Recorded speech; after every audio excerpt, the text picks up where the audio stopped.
in the 18th century, there was a man called Gilbert West who he didn't like it that a lot of his friends were becoming Christians. So he decided that he would write a book to disprove the resurrection. Because if you can disprove the resurrection, you can disprove Christianity. So he started researching, he started writing the book. Halfway through the book, he met Jesus, so he wrote his book the other way round.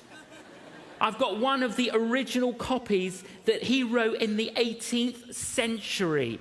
In the 19th century, there was a very famous atheist in America called Ingersoll. He didn't like it that Christianity was growing. He had a great friend who was a very famous general called General Lew Wallace. He said to his friend, Lew, you've got to help me out and let's damage Christianity, let's damage the church. Why don't you write a book to disprove the resurrection? So Lew Wallace began to write his book. Lew Wallace actually had a wife who was a Christian, so she was praying while he was writing. He got to chapter 4, he met Jesus, so he wrote his book the other way round. His book is called Ben-Hur.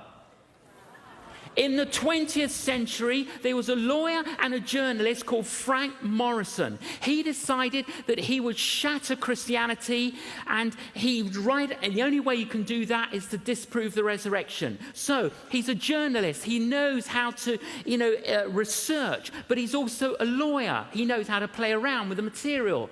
But he got so much evidence.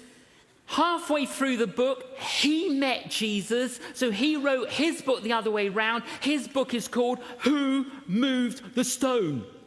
So if you're in a hurry to meet Jesus, try and write a book to disprove the resurrection.